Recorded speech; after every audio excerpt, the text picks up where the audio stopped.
Hello everyone, welcome to Pro Talent and I am Nitin Parmar. My dear students, हम आपके लिए special revision module लेकर आए हैं। ये रिवीजन मॉड्यूल क्लैट 2025 एग्जामिनेशन के लिए आपके लिए काफ़ी महत्वपूर्ण है। जो स्टूडेंट्स क्लैट की तैयारी कर रहे हैं उनके लिए करंट अफेयर थोड़ा सा चैलेंजिंग रहता है and we try to do innovative way. One of the method is we are doing this revision module, another is we are preparing weekly, you can say reading come current affair test. So it's not just, you can say, test, but it is also reading, and it is not just reading, it also contain certain kind of questions. ठीक है, तो आपको मतलब objectively current affair के साथ engage रखने में बड़ा फायदा होगा। ठीक है, उन टेस्ट के द्वारा। So that's what the first session we have already done in the class and I am sure सबको मजा आया होगा।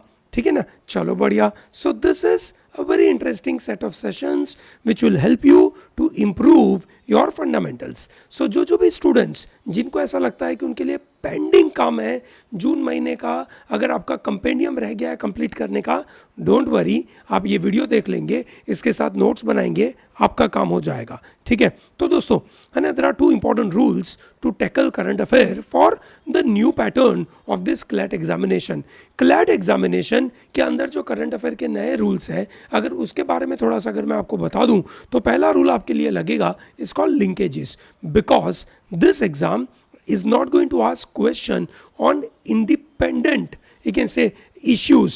There are some around 5 to 6 issues, और उन issues के ऊपर, मतलब एक पैराग्राफ के ऊपर questions है।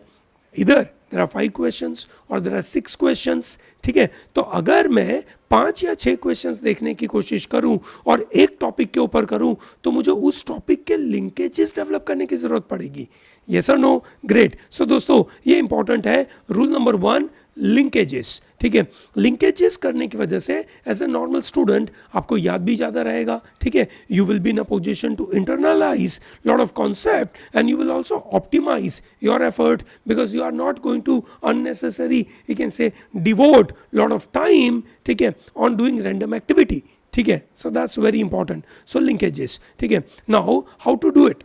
How do we, you can say, try and work on a particular issue? For example, let's say, if you are reading about the issue connected to the election in India, okay, so today we are going to talk about June, और जून में election का result आया था। ठीक है, so if I talk about election in India, then you should know the elections happening everywhere in the world in 2024. That's number 1. Number 2, you have to connect with the first election. Who conducts the election? ठीक है, कौन से number का election है, previous क्या हुआ था, उसके पहले सिनारियो क्या। A lot of connections are to be developed. ठीक है, so conceptually you have to be very good with your, you can say, this current affair वाला part. So it's more about analyze, recall, internalize, optimise. सो ये जो session है that is June महीने का, that will help you to internalise and optimise the kind of work you have already done. तो ये आपको मदद करेगा। ठीक है, number 2, rule number 2, break it down. Any event has to be broken down into small parts, है ना, छोटे छोटे भागों में उसको तोड़ना चाहिए, छोटे छोटे चंक्स में तोड़ना चाहिए, और उन चंक्स को तोड़ते तोड़ते आप उसको समझोगे। ठीक है, so for example, let's say कोई नया टॉपिक आप पढ़ रहे हो, तो you will always divide it into, okay, is there a new word in it? Great. ठीक है, और is there a legal aspect connected to it? Great. Is there a data connected to it? Great. ठीक है, is there international treaty connected to it? Very good. ठीक है, and then you try and break दो small parts. ठीक है, and try and connect all of them, which includes people, place, date. ठीक है, ये सब चीजों को कहीं ना कहीं कनेक्ट करने की बात है। ग्रेट है, चलो बढ़िया। ठीक है, सो दोस्तों, ये समझने की बात है। एक और चीज मैं आपके लिए अनाउंस कर दूं, 15 October 2024 is a last date to apply for CLAT 2025। CLAT 2025 को एक का फॉर्म आ चुका है। ठीक है, first, you can say, sorry, 15 जुलाई से ये चालू हो चुका है। 15 October is the last date to apply. और प्रो टैलेंट की तरफ से आपके लिए 2 बड़े महत्वपूर्ण चीज, 1 is your online course, it is already available. You can very well pick up the CLAT 2025 online course, ठीक है, on protalentdigital.com. At the same time, there is a CLAT 2025 test series available. One of the wonderful test series. We are putting so much of effort in making it, ठीक है, making it reasonably contextual, updated, ठीक है, latest questions. जो सबसे मजेदार part है इस particular course का is challenging English, latest logical reasoning के क्वेश्चंस, ठीक है ना, fundamentally preparing you for diversity of legal reasoning. ना सिर्फ यू कैन से principle based questions, that is you can से कुछ क्लैट में आपको डायरेक्ट लीगल प्रिंसिपल्स दिए गए थे, उसके ऊपर से क्वेश्चंस थे, और कुछ में न्यूज़पेपर रिलेटेड लीगल टॉपिक दिए गए थे और उसके ऊपर से क्वेश्चंस थे. So we try to create those diversity. We also try to create diversity in quantitative and mostly we try to provide you case based questions. Case based questions are there in quant. तो ये कोशिश हम आपके लिए करते हैं, ठीक है. अभी तक वी हैव कवर्ड 19 क्लैट के mocks. We are going to start AILET के मॉक फ्रॉम दिस वीक, है ना. इस वीक से हम चालू कर रहे हैं और स्टिल क्लैट के 41 टू गो, ठीक है. तो बड़ा मजा आने वाला है, ठीक है. चलो ग्रेट. सो दोस्तों ये तरीके से हम आगे बढ़ने वाले हैं, ठीक है. एंड आई एम श्योर कि आप सब लोग इनकी तैयारी में बिल्कुल दिलो जान लगा देंगे, आपको फायदा होगा. चलो let's start to you can say work on the today's agenda, ठीक है. अब मैं आपके लिए करूंगा क्या, I try to cover some very crucial aspect related to the various issues. जैसे फॉर एग्जांपल आज मैं बात करूंगा आपके साथ सबसे पहली news. So what I will do is I will present in this blank page and will try to cover a lot of information, ठीक है.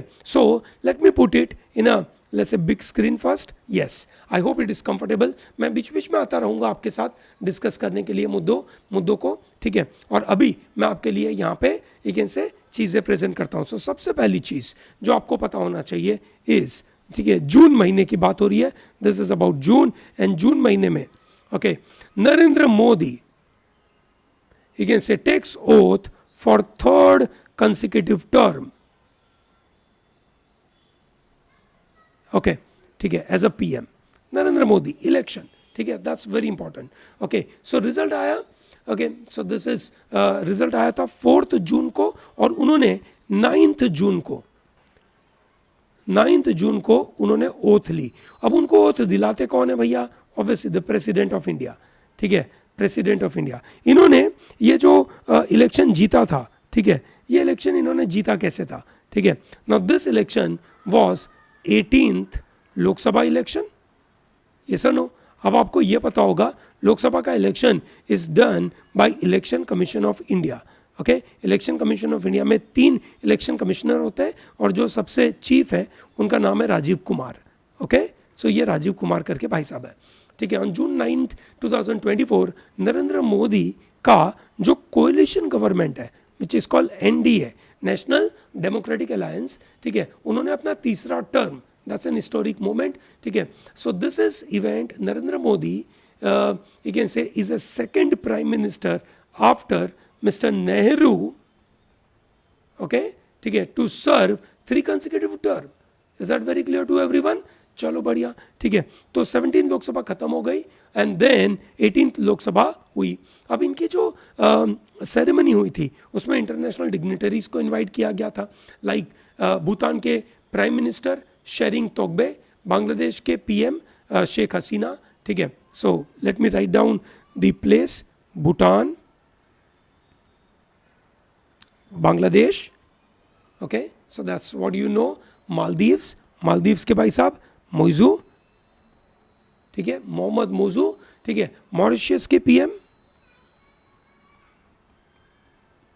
Okay, that is Pravind Jugnauth. Nepal के PM, पुराने वाले, नए वाले नहीं, ठीक है. He was Prachanda, PK Dahal Prachanda बोलते हैं इनको. सेशल्स के वाइस प्रेसिडेंट, ठीक है, he was also there. Seychelles के prime minister,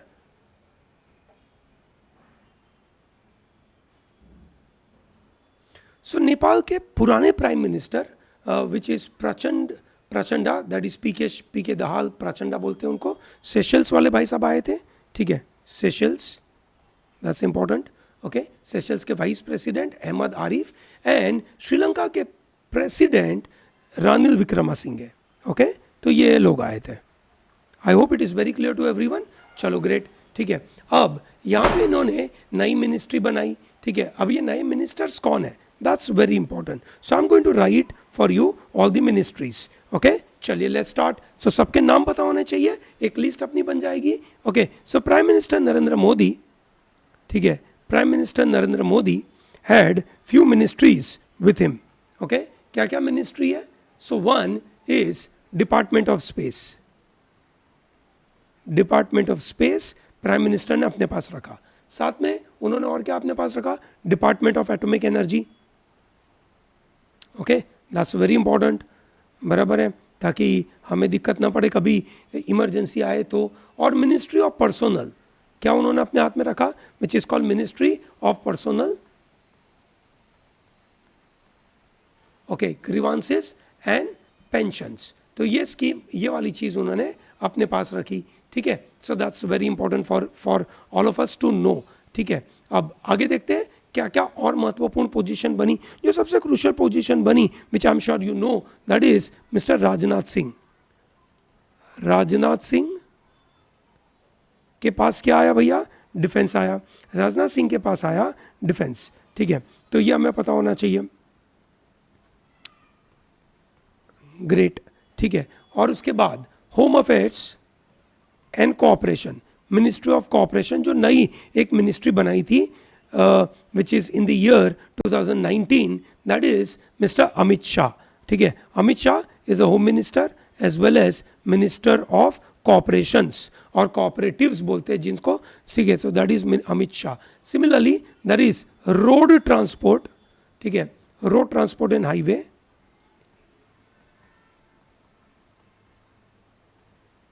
so that is Mr. Nitin Gadkari. अगर आपको पता हो, बहुत अच्छी बात है, आप मेरे साथ साथ एक छोटा सा, मतलब it just a matter of 5 minutes, when I am writing, आप मेरे साथ साथ उसको नोट करते चले तो आपको बिल्कुल फायदा होगा, है ना। So minister of health and family welfare,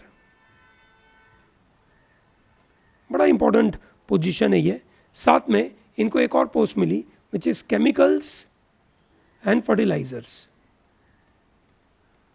okay। कौन है ये? ठीक है, he is Jagat Prakash Nanda.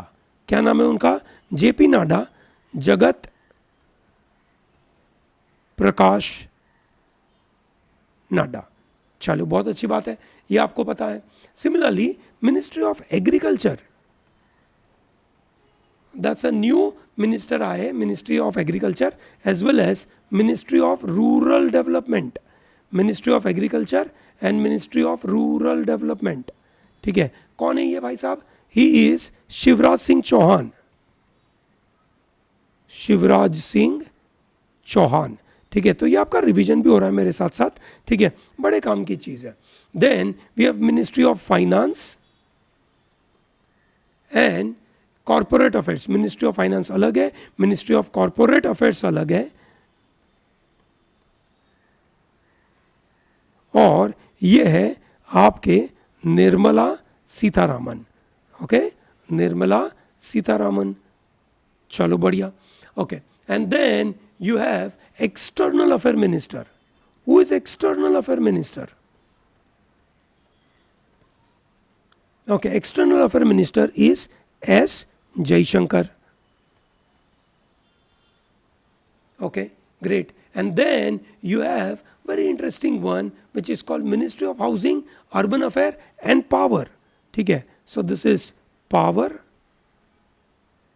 and Urban Affairs. कौन है उसके minister? He is Mr. Manohar Lal, Manohar Lal. चलो बढ़िया, ग्रेट, ठीक है। अब there are few more which you should know. Very important one, the new one is heavy industry, ministry of heavy industries and ministry of steel. कौन है उसके head? He is HD Kumaraswamy.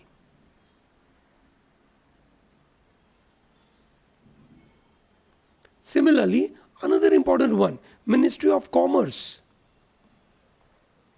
Ministry of Commerce and Industry, Ministry of Commerce and Industry, ठीक है, ये available है किन के हाथ में? That is available to mister Piyush Goyal. बिल्कुल सही आपने सोचा, Piyush Goyal. Then who is education minister? I am sure you all know. Okay, so education minister is nothing but mister Dharmendra Pradhan. कौन है भैया? धर्मेंद्र प्रधान. ठीक है, चलो बढ़िया, दैट्स वेरी इंपॉर्टेंट. ठीक है, और ये बड़ा मस्त है, मिनिस्ट्री ऑफ MSME, ये पता होना चाहिए. Ministry of MSME is Jitan Ram Manjhi. कौन है भैया? जीतन राम मांझी. ओके, ये आपकी लिस्ट बन रही है. Okay, then I am sure you know minister of ports, shipping and waterways. So it is Sarbananda Sonowal. कौन है भैया? सर्बानंदा सोनोवाल. ओके, ठीक है. Then interesting one you all know is, again say, है ना, आपको जो ज्यादातर सवाल पूछा जा सकता है, विच इज अगेन से railway ministry, Information and Broadcasting Ministry,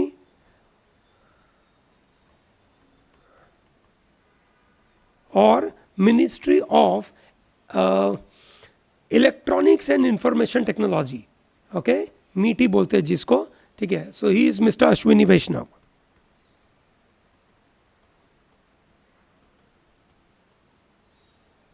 okay, ठीक है. उसके अलावा और महत्वपूर्ण, यस, जो मनसुख मांडविया थे, जो पहले हेल्थ मिनिस्टर हुआ करते थे, ये वाली पोस्ट जिनके हाथ में थी, हेल्थ वाली. ठीक है ना, अभी वो पहुंच गया JP नड्डा के पास. ठीक है, सो हेल्थ मिनिस्ट्री जिनके हाथ में थी वो, that is Mansukh Mandaviya. Mansukh Mandaviya is a ministry of labour and youth and sports के minister, youth affair and sports minister, Youth Affairs and Sports, that is Mansukh Mandavia.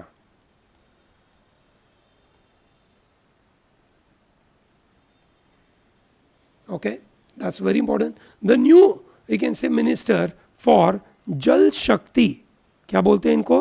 जल शक्ति के मिनिस्टर.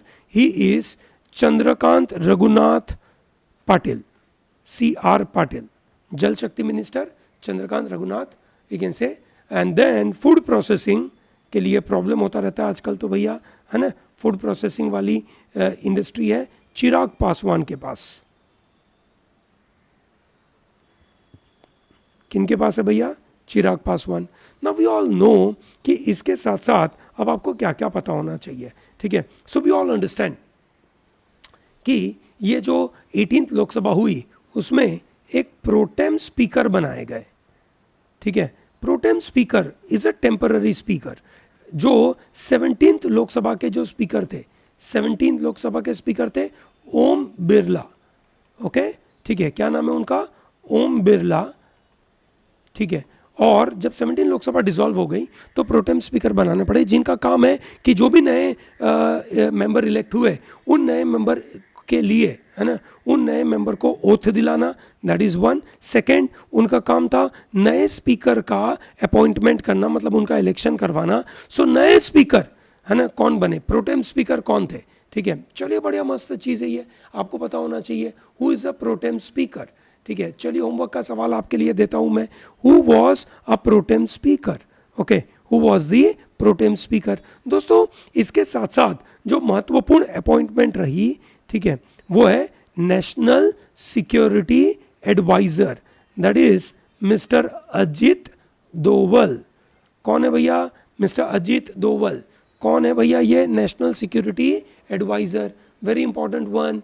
ठीक है ना, तो ये आपको पता होना चाहिए. साथ में आपको पता होना चाहिए कि न्यू चीफ ऑफ डिफेंस, देखो भैया, डिफेंस में primarily you have a chief you can say so new chief of defense, so that is army, navy and air force, और इन सबके ऊपर एक सिस्टम जिसका नाम है CDS, chief of defence staff, और इनके ऊपर एक सिविलियन उनको हेड करते हैं विच इज प्रेसिडेंट। तो ये सिस्टम है भैया। भारत में आर्मी सिविलियन के हाथ में है, ठीक है। ये तीनों तीन साथ में काम कर सके, कोऑर्डिनेटेड एक्टिविटी कर सके, इसकी वजह से वी हैव अ सीडीएस, है ना। सीडीएस इज अनिल कुमार चौहान, ठीक है। So current CDS is mister Anil Kumar Chauhan, ठीक है। आर्मी, नेवी और एयरफोर्स के चीफ कौन है, ये बड़े काम के क्वेश्चन आपके लिए, ठीक है। तो इसको बिल्कुल यहाँ मुझे कमेंट बॉक्स में क्विकली बता दीजिए। I will be waiting for your response and see कि कैसा आप कर पा रहे हैं, ठीक है। चलो, ये मैंने आपको एक लिस्ट बना दी। अब चलते हैं एक बड़ा महत्वपूर्ण न्यूज़, है ना, जिसके बारे में आपको आइडिया होना चाहिए। The news is connected to the high court approves first living will in Goa. This is very interesting news, है ना, बड़े काम की चीज़ है। So let us understand what is the concept of this living will, बड़ा इंपॉर्टेंट है, ठीक है दोस्तों। ये देखिए, है ना, सबसे पहले ये आपको समझ में आना चाहिए कि ये हाई कोर्ट कौन सी है। Okay, this is Bombay high court. क्या भैया? Bombay high court. Okay, Bharat में टोटल 25 हाई कोर्ट्स हैं, और उन 25 हाई कोर्ट्स के ऊपर एक सुप्रीम कोर्ट होता है। सुप्रीम कोर्ट के अंदर 33+1 इतने जजेस बैठते हैं, दैट इज टोटल 34 जजेस, one is chief justice of India, ठीक है। और 25 हाई कोर्ट्स है, और ये अलग अलग हाई कोर्ट की अलग अलग सीट्स होती है। समझिए दोस्तों, है ना, दैट्स वेरी इंपॉर्टेंट, है ना। आपकी जानकारी के लिए आपको पता होना चाहिए कि भैया किस तरीके से ये सिस्टम चलती है। Okay, so there are total 25 high courts, और इन हाई कोर्ट का लिस्ट के नज़र से अगर हम देखें, very important one you should know. Okay, so total 25 high courts है, और अलग अलग हाई कोर्ट का अलग अलग गणित है। Okay, so we all understand that there is, again say हर स्टेट का अपना अपना एक हाई कोर्ट होता है। उत्तर प्रदेश का है इलाहाबाद हाई कोर्ट। अब पूरी लिस्ट तो मैं नहीं बना रहा हूँ आपके लिए, मैं आपको बता रहा हूँ सिर्फ शुरुआत में। इलाहाबाद हाई कोर्ट, ठीक है। यूपी इलाहाबाद हाई कोर्ट बोलते हैं इसको, ठीक है। आंध्र प्रदेश का आंध्र प्रदेश हाई कोर्ट, ठीक है। क्या बोलते हैं इसको? Andhra Pradesh high court. Okay, Bombay high court is very interesting, समझना दोस्तों, है ना। जो बात हो रही है बॉम्बे हाई कोर्ट की हो रही है। बॉम्बे हाई कोर्ट का जो प्रिंसिपल सीट है दैट इज इन मुंबई, और उनकी बेंचेस अलग अलग जगह बैठती है, विच इज औरंगाबाद। बेंचेस का मतलब है वहां पे भी हाई कोर्ट की सिटिंग है भाई, है ना, मतलब वहां पे हाई कोर्ट बैठकर अपना डिसीजन दे सकते हैं। नागपुर, एंड तीसरी है पणजी। पणजी दैट इज इन गोवा। तो दोस्तों ये पता होना चाहिए कि बॉम्बे हाई कोर्ट के अंदर कौन कौन सी यूनियन टेरिटरी आती है। इट इज महाराष्ट्र पूरा स्टेट आ गया, गोवा स्टेट आ गया उसका, ठीक है। And then Dadra Nagar Haveli, Diu and दमन, ठीक है, ये इसमें इंक्लूडेड है। ओके, सिमिलरली अगर मैं आपको बता दूं ऐसे कौन कौन से भैया, Kolkata high court. Kolkata high court का, that is Calcutta high court बोलेंगे इसको, ठीक है। कलकत्ता हाई कोर्ट के पास ना सिर्फ, है ना, ना सिर्फ West Bengal but Andaman and Nicobar island is included, ठीक है ना। अंडमान निकोबार आइलैंड इंक्लूडेड है। छत्तीसगढ़ का अगेन से अपना अलग से हाई कोर्ट है, दिल्ली का अलग से हाई कोर्ट है, आसाम का, है ना, that is Guwahati high court, है ना, आसाम का Guwahati. So Guwahati, okay, Guwahati high court में ना सिर्फ Assam but few other states like Arunachal Pradesh, Mizoram and Nagaland. Okay, इतने इसमें इंक्लूडेड है। गुजरात इज इन गुजरात, ठीक है। हिमाचल इज इन शिमला, हिमाचल प्रदेश, गुजरात में it is at Ahmedabad. Jammu Kashmir and Ladakh high court has a separate high court. Jharkhand has a separate high court. Karnataka has a separate high court. Kerala, Lakshadweep जो है वो केरला में आता है, केरला हाई कोर्ट, लक्षद्वीप उसमें आ गया। ओके, लक्षद्वीप उसके अंदर आ गया। मध्य प्रदेश हाई कोर्ट है ना, जिसका अगेन से जबलपुर में उसका सीटिंग है, ये ध्यान रखना, भोपाल में नहीं है।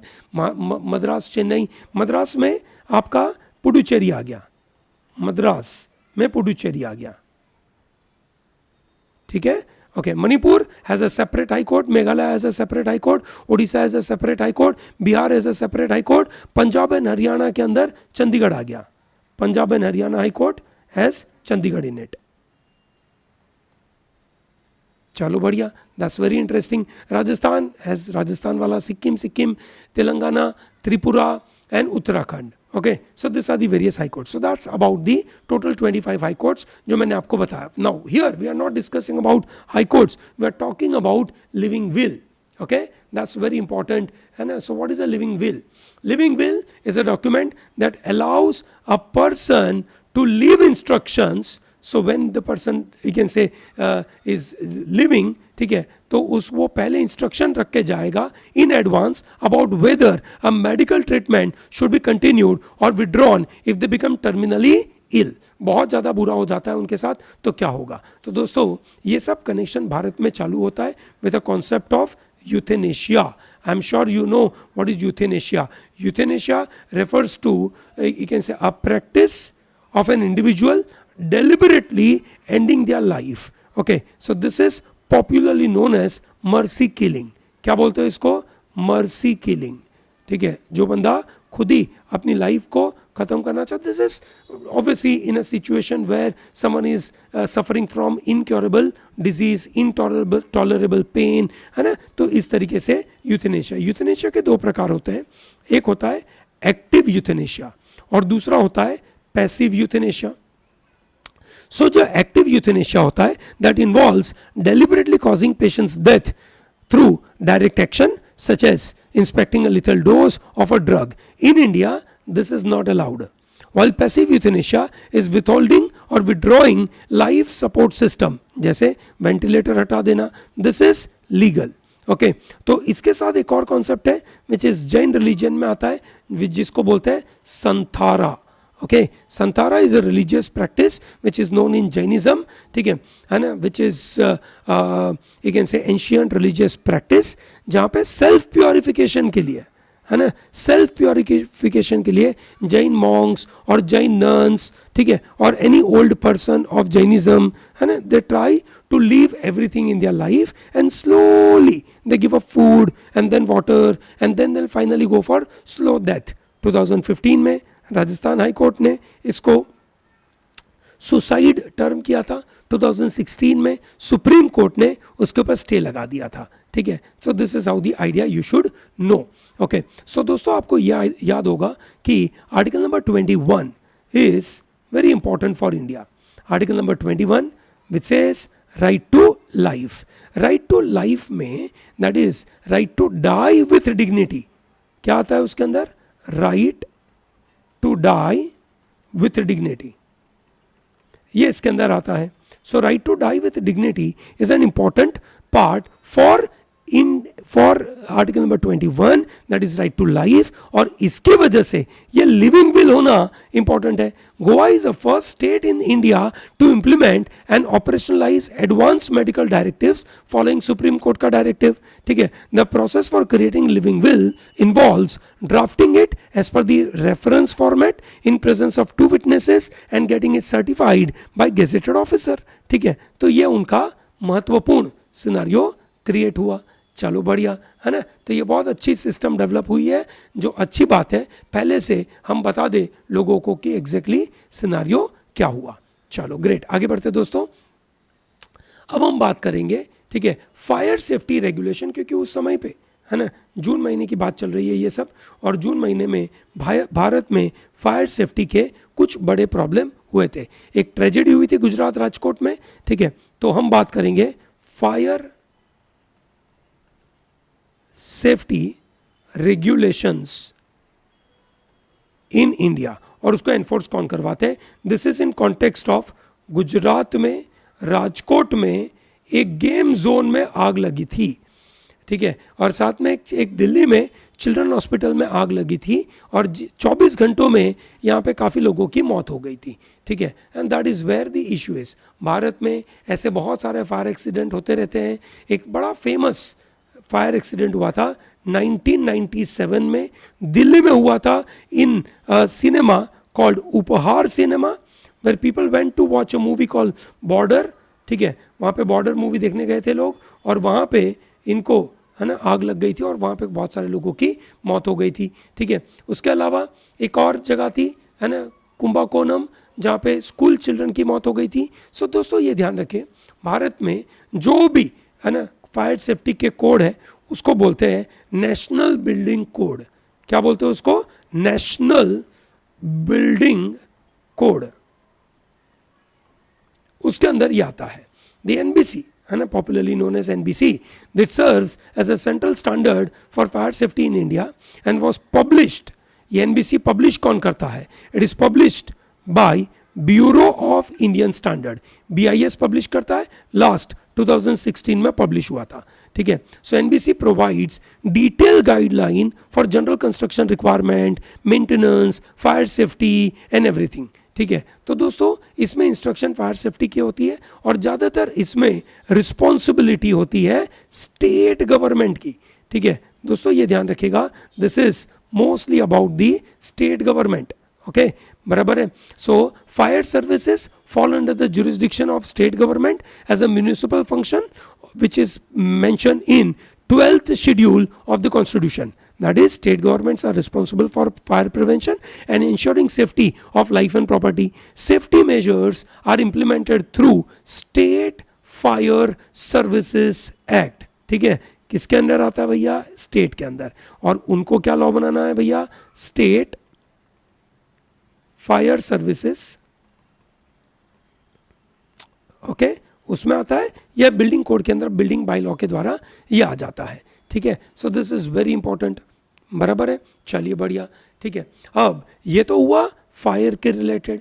अब फायर के समय पे है ना fire safety, homes, schools, hospital, तो ये हो गया आपका disaster. So there is national disaster management authority which is known as NDMA, national disaster management authority. इसके एक्स ऑफिशियो चेयरमैन होते हैं, इसके एक्स ऑफिशियो चेयरमैन होते हैं, that is prime minister of India. So I am sure you all know what is the meaning of ex officio. Ex officio का मतलब हो गया someone who is a prime minister is automatically the head of NDMA. आपको पता होगा NDMA की बहुत ज़रूरत पड़ जाती है और एनडीएमए डिजास्टर्स के लिए काफ़ी काम करते हैं, ठीक है। चलो बढ़िया, okay. So this is how the idea is, okay. Fire safety के बारे में बात हो रही है, आगे बढ़ते हैं। एंड एक महत्वपूर्ण you can say news item हम यहाँ पे कवर करने की कोशिश करेंगे which is known as prime minister Narendra Modi inaugurates newly developed Nalanda university.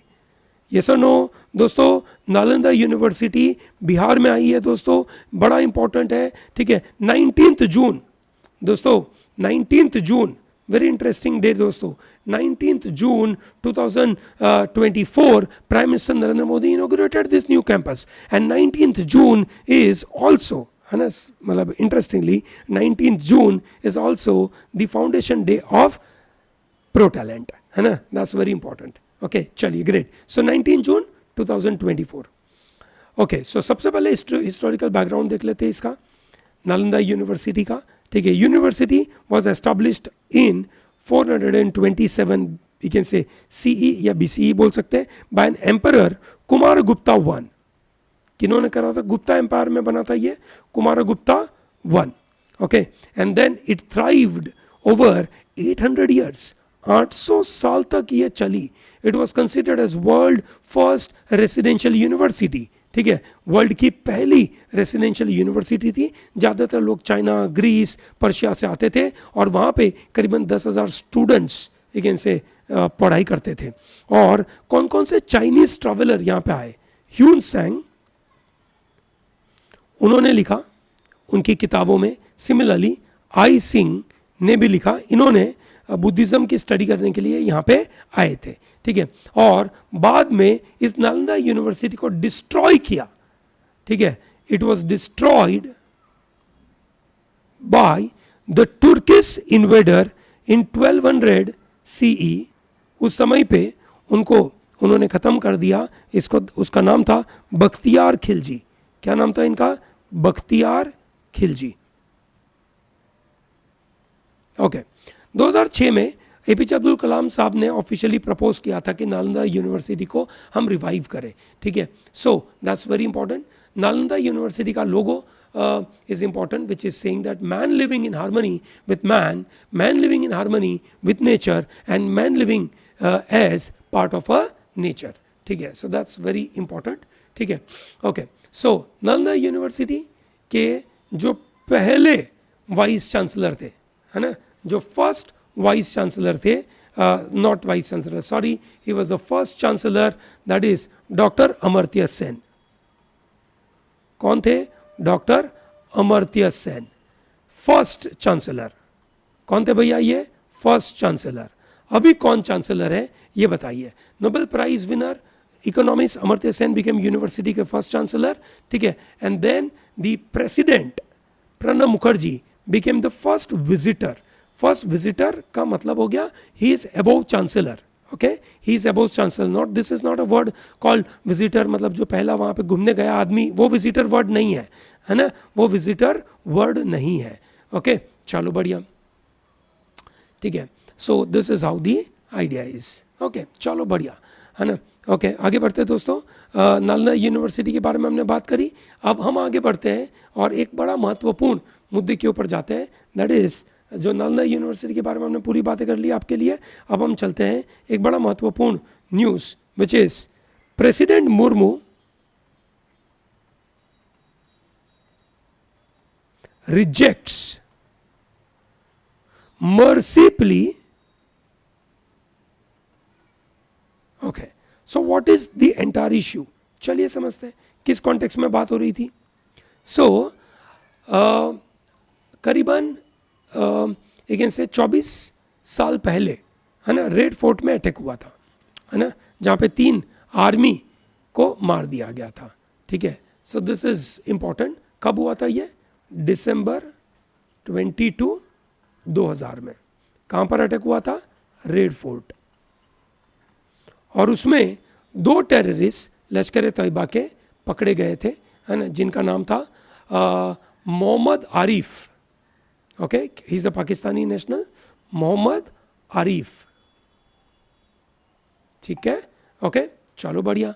अब हुआ ये कि ये पकड़े गए और दो सोल्जर्स की मौत हुई, तो इनके ऊपर केस चला और उनको कैपिटल पनिशमेंट दे दिया. इनको कैपिटल पनिशमेंट दे दिया. अब कैपिटल पनिशमेंट के बाद, ठीक है, he went to, you can say, various courts, है ना, एंड सेइंग दैट कि भाई मुझे माफ़ कर दो. तो भैया भारत में, है ना, हमने प्रेसिडेंट के पास पावर दिया है under article number 72, which is pardoning power. क्या दिया है? पार्डनिंग का पावर दिया है कि पार्डन करना, माफ करना, ये पावर हमने दिया है. प्रेसिडेंट कैन ग्रांट पार्डन और reduce the sentence of the convict. ठीक है. किस किस तरीके के पावर दी है? President can exercise 5 different types of pardoning stuff. Okay, one is called pardon, pure pardon. Second is called commutation, मतलब हम उनकी कम्यूटेशन, कम्यूट करना, उनकी सजा को कम करना, एक बड़ी सजा से छोटी सजा उनको देना, that is called commutation. Reprieve करना. ओके, क्या वर्ड है उनके लिए? Reprieve, respite and remission. ये 5 तरीके के इनके पास पावर है. ये 5 तरीके के पावर है इनके पास. ठीक है दोस्तों, प्रेसिडेंट का पावर अंडर आर्टिकल नंबर 72, ठीक है, will fall under the judicial domain. ठीक है, और इसके ऊपर जुडिशियल रिव्यू हो सकता है. क्या हो सकता है भैया? Judicial review. I am sure you all no judicial review. Judicial review का मतलब हो गया कि भैया अगर इन्होंने कोई गलत तरीके से डिसीजन लिया हो तो जुडिशरी उसको देख सकती है. दोस्तों, ये तो प्रेसिडेंट के पास पावर हो गया. गवर्नर के पास भी पावर है. गवर्नर के पास आर्टिकल नंबर 161 के मुताबिक पावर है. ठीक है, कि वो कोई ना कोई तरीके से किसी को माफ़ी दे सकते हैं. ठीक है. I hope it is very clear to everyone.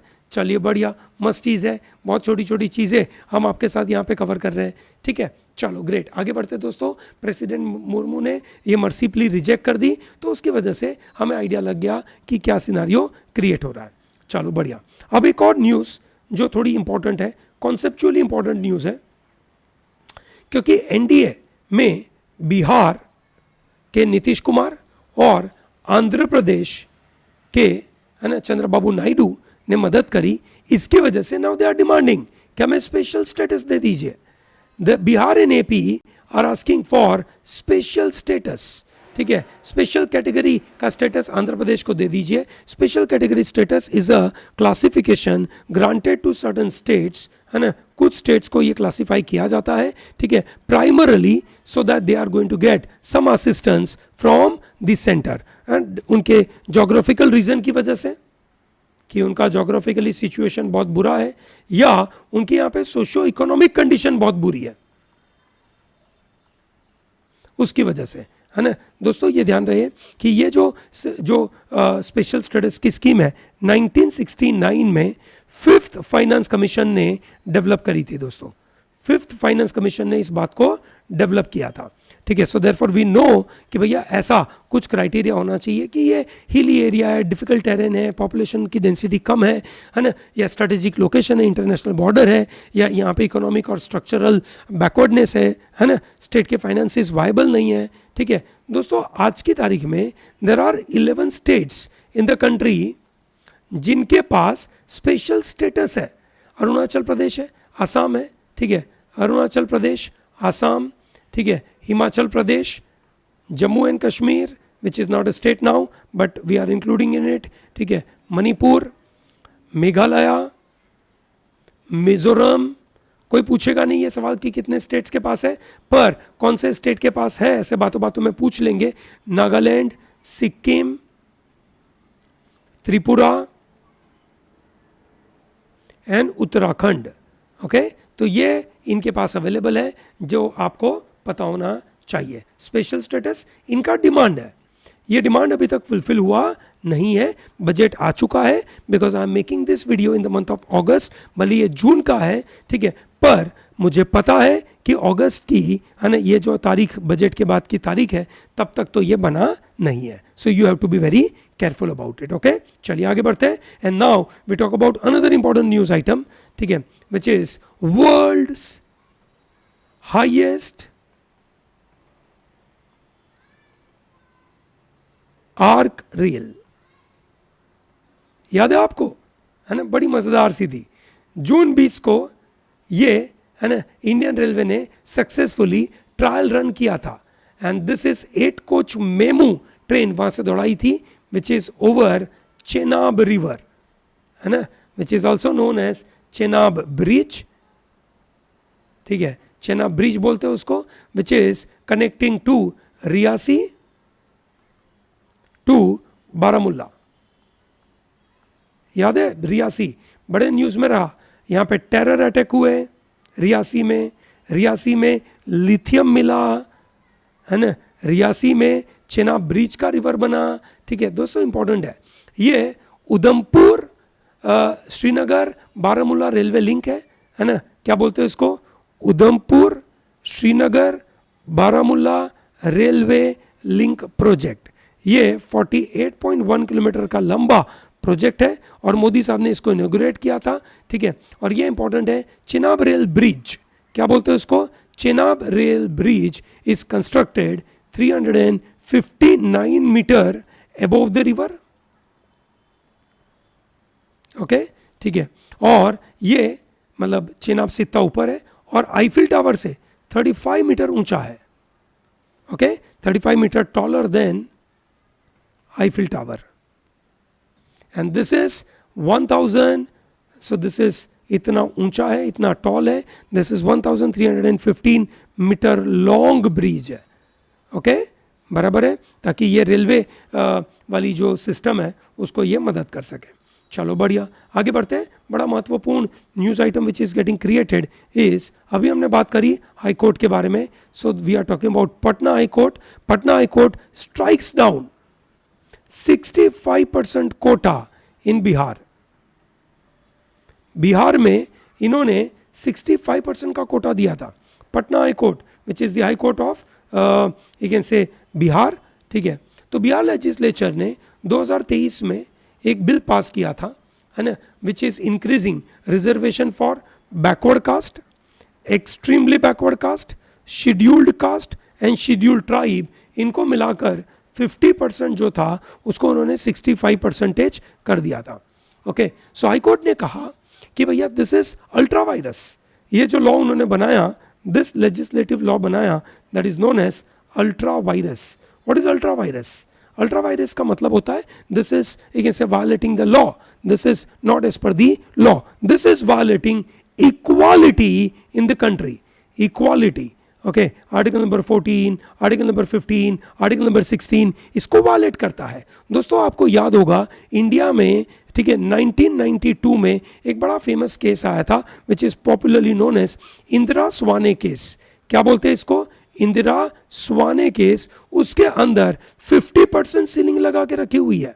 क्या लगा के रखी है? 50% सीलिंग। सो देयर में बी रिजर्वेशन, देयर में बी लॉट ऑफ कोटा, है ना, आप बहुत सारे कोटा दे सकते हो, उसमें कोई प्रॉब्लम नहीं है ना, but it should not cross more than 50%। So this is limit, इस लिमिट के ऊपर जा नहीं सकते हो। ठीक है दोस्तों, अलग अलग स्टेट में अलग अलग तरीके के यू कैन से रिजर्वेशन है। Okay, so for example let's say supreme court की 5 जज बेंच ने यूनानिमसली 2021 में महाराष्ट्र का एक लॉ था जो मराठा कम्युनिटी को रिजर्वेशन दे रहा था। किसको रिजर्वेशन दे रहा था? मराठा कम्युनिटी को। दोस्तों आपको याद हो, ये मराठा कम्युनिटी को 2021 में सुप्रीम कोर्ट ने स्ट्राइक डाउन कर दिया कि भैया ये भी अल्ट्रा वायरस है, ये अनकॉन्स्टिट्यूशनल है, क्योंकि ये क्रॉस कर देता है ना, किस चीज को? 50% की लिमिट को। आई am sure all of you understand this, है ना, ये आपको समझ में आ रहा है। चलो बहुत अच्छी बात है ना, ग्रेट। अब इंटरेस्टिंग पार्ट है ना, इंटरेस्टिंग पार्ट ये है कि यहां पे मराठा लोग डिमांड कर रहे हैं कि हमें वापस रिजर्वेशन दीजिए। सुप्रीम कोर्ट के पास ये बात अगस्त महीने में पहुंची और सुप्रीम कोर्ट ने इसके ऊपर कोई भी हियरिंग करने से इनकार कर दिया। ओके, सो दैट बाय ये जो पटना हाई कोर्ट का जो डिसीजन है वो बिल्कुल, है ना, आगे बढ़ गया। चलिए आगे बढ़ते हैं। Another news, very important one, ठीक है, बड़ी इंपॉर्टेंट न्यूज है which is coming from UNESCO. कहां से आ रही है भैया? UNESCO. UNESCO city of literature, है ना, यूनेस्को सिटी ऑफ लिटरेचर किसको अनाउंस किया भैया? City of literature, that is in Kerala, a place called Kozhikode. क्या बोलते हैं इसको? कोड़िकोड। ओके, बराबर। Kozhikode in north Kerala became the it is known for rich cultural heritage, is officially declared as the first UNESCO city of India's first, India की पहली, India's first city of literature। Okay, ठीक है दोस्तों, कोड़िकोड को लिटरेचर कैटेगरी में UNESCO creative cities network में डाला था। यूनेस्को क्रिएटिव सिटीज नेटवर्क इसके अंदर इंक्लूड करा था। ठीक है, so state government announce that from coming year June 23 will be celebrated as a city of literature day on of Kozhikode. कौन सी तारीख? ठीक है, जून 23, अगले साल से ये अनाउंस होगा। ओके दोस्तों, UNESCO city of literature honours Kozhikode's past contribution, very important. ठीक है, मलयालम लिटरेचर इन्होंने फेमस करा है। कौन सा लिटरेचर? मलयालम लिटरेचर, बड़ा फेमस लिटरेचर होता है ये। ठीक है, अच्छा है और काफ़ी इंटरनेशनल लेवल पे भी इसकी ग्रोथ हुई है। यूनेस्को क्रिएटिव सिटीज नेटवर्क के द्वारा, है ना, अलग अलग एक इनसे चीज़ें डेवलप करी गई है, जैसे ग्वालियर, कोड़िकोड और ऐसी कुछ 55 न्यू सिटीज़ है जिसके अंदर ये बातें रहती है। ओके, चलो बढ़िया। So this is what you should no. अब आपको इसके साथ क्या क्या पता होना चाहिए। यूनेस्को वर्ल्ड हेरिटेज साइट्स, ये सुनो, यूनेस्को का फुल फॉर्म पता होना चाहिए। यूनेस्को के हेड कौन है? यूनेस्को का हेडक्वार्टर किधर है? ये सुनो, और UNESCO world heritage site India में कितनी है? अभी अगस्त महीने में मैं ये बना रहा हूँ तो मुझे पता है कि टोटल 43 साइट्स है।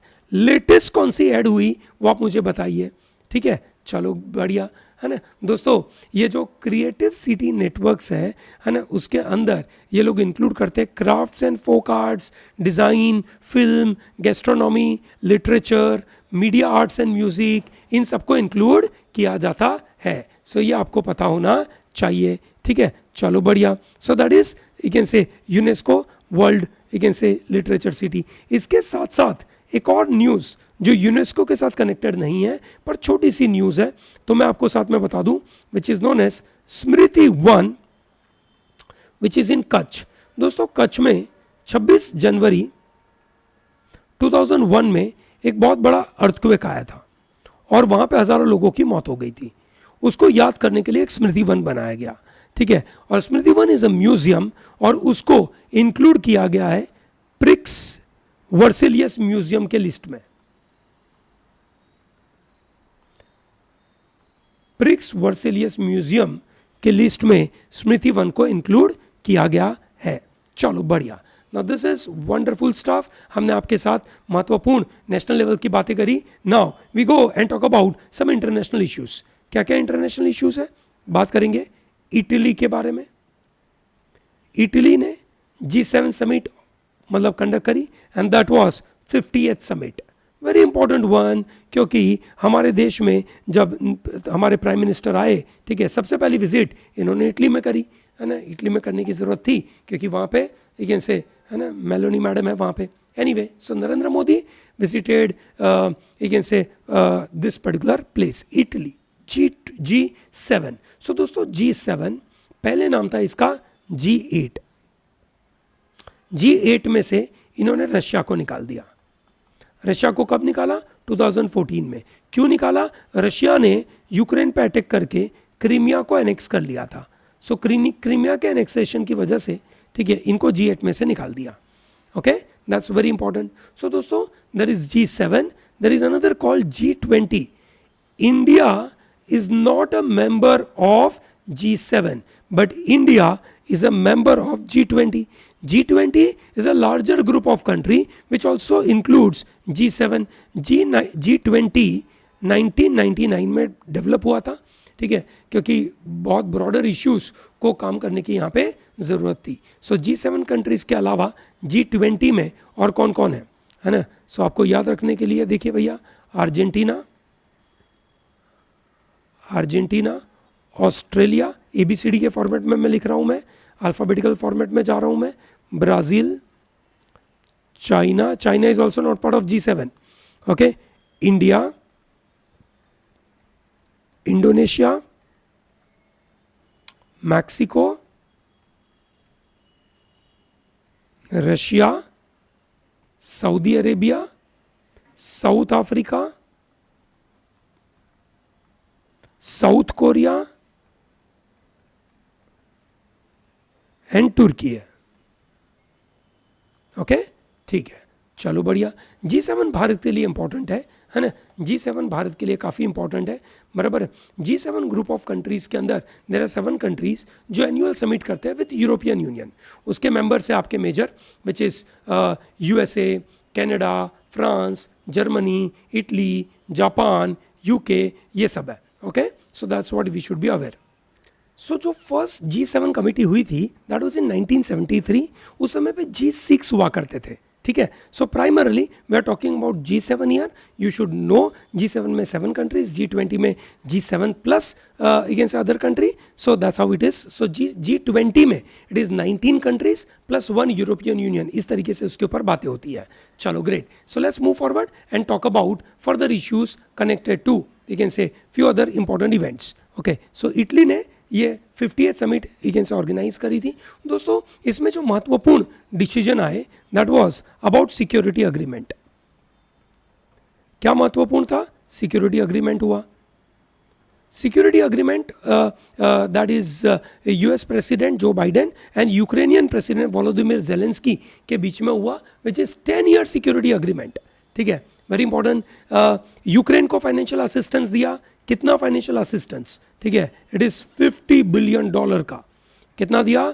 $50 बिलियन का loan package is given to Ukraine and there are sanctions put on various countries. Okay, so UK announced new sanctions targeting entities involved in supplying military goods to Russia. ठीक है, कौन कौन सी countries पे ये base थी? Which is China, Israel, Kyrgyzstan, तुर्की है ना। इधर ये जो संस्थाएं बैठी थी, है ना, उसके ऊपर ये दिक्कतें बढ़ी।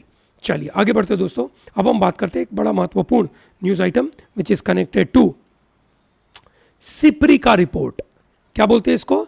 SIPRI report. What is SIPRI? सिप्री का फुल फॉर्म है, सबसे पहले तो ये बिल्कुल याद रख लीजिए, है ना, आपको एलेट जैसी एग्जामिनेशन के अंदर ये पूछा जा सकता है. So this is known as Stockholm International Peace Research Institute. क्या बोलते हैं इसको? सिप्री. ओके, सिप्री ने कहा कि भैया, है ना, सबसे ज्यादा अगर पूरे वर्ल्ड में सबसे ज्यादा अगर न्यूक्लियर वॉरहेड किसी कंट्री के पास है, न्यूक्लियर वॉरहेड अगर किसी कंट्री के पास है, सो दैट इज रशिया. और पिछले 1 साल में सबसे ज्यादा अगर ग्रोथ किया हो न्यूक्लियर वॉरहेड में, so that is China. Okay, that is how they are talking about. ठीक है, दिस इज वेरी इंपॉर्टेंट, है ना, क्योंकि ये कहीं ना कहीं हमारे लिए या हर जगह के लिए, है ना, इम्पॉर्टेंट है. दोस्तों, भारत के न्यूक्लियर प्रोग्राम में, है ना, भारत का जो न्यूक्लियर प्रोग्राम है वो इम्पॉर्टेंट है ना. वर्ल्ड में सबसे ज़्यादा अगर कोई आर्म्स एम्यूनिशन इंपोर्ट करता है, ठीक है, इंपोर्टिंग ऑफ आर्म्स, उसमें नंबर 1 है इंडिया. ओके, ये आपको पता होना चाहिए. साथ में आपको ये भी पता होना चाहिए कि इंडिया का जो न्यूक्लियर डॉक्ट्राइन है वो कैसा है. What is the nuclear doctrine of India? Okay, very important. Primarily आपने देखा होगा कि हमारा डॉक्ट्राइन फोकस था पाकिस्तान के ऊपर, है ना, और पाकिस्तान के पाकिस्तान से बचने के लिए हमने ये सब सिस्टम चालू करी थी. तो आपको याद होगा एक मिशन दिव्यास्त्र चालू करा इंडिया ने.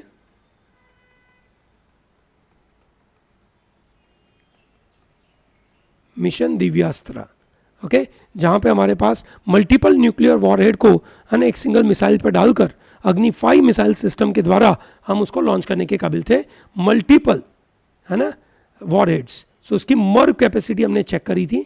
मल्टीपल वॉरहेड, आपको याद होगा मई महीने के अंदर ये न्यूज़ बनी थी.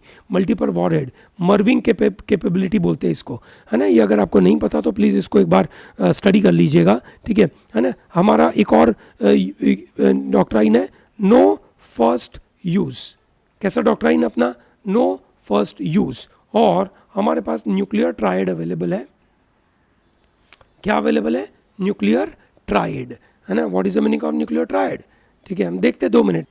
सो न्यूक्लियर ट्रायड का मतलब होता है कि एयर, लैंड और वाटर, तीन में से हम न्यूक्लियर को, ठीक है, न्यूक्लियर पावर लॉन्च कर सकते हैं. ये हमारी कैपेबिलिटी होनी चाहिए. That is the meaning of nuclear triad. Okay, चलो, बहुत अच्छी बात है. आगे बढ़ते दोस्तों. तो ये सिप्री याद रखिएगा क्योंकि ये रेगुलरली आता रहेगा अपने पास, तो अपने को इसके बारे में रेगुलरली जानकारी होनी चाहिए. I hope that is comfortable with everyone. आगे बढ़ते दोस्तों. And now we talk about another important, you can say, news item connected to United Nation Security Council. So United Nation Security Council का formation के अंदर there are 5 permanent member and there are 10 non-permanent member. So recently there were few countries which have been elected as a non-permanent member. कौन से countries elect हुए उसमें? Pakistan, Somalia, Denmark और Greece.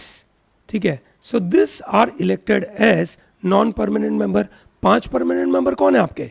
USA, UK, France, China और Russia. ठीक है. सो 2025-26 term के लिए, दिस इज 2025-26 टर्म, जनरली जो लोग इलेक्ट होते हैं उनका टेन्योर होता है 2 साल का. Okay, so there are 15 members which में से 5 परमानेंट मेंबर है और बाकी 10 नॉन परमानेंट मेंबर है. ठीक है. तो that is very important. So newly member will join with the old लोग, वैसा होगा. ठीक है. So this is how the idea is.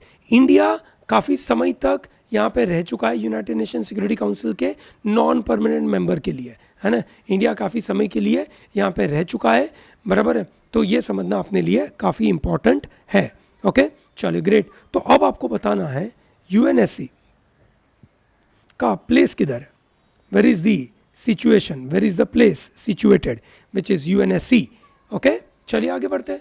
And move towards you can say one very important part उस समय पे जो बना था, है ना, जो बड़ा क्रूशियल रहा था, जिसके लिए अपने को ध्यान देना चाहिए, विच इज रशिया और रशिया यूक्रेन की वॉर की वजह से कहीं ना कहीं रशिया के ऊपर सैंक्शन लगाए जाते हैं, और सैंक्शन लगाते कौन है, दैट इज प्राइमरली यूरोप, है ना, western countries, Europe and America and so and so fourth.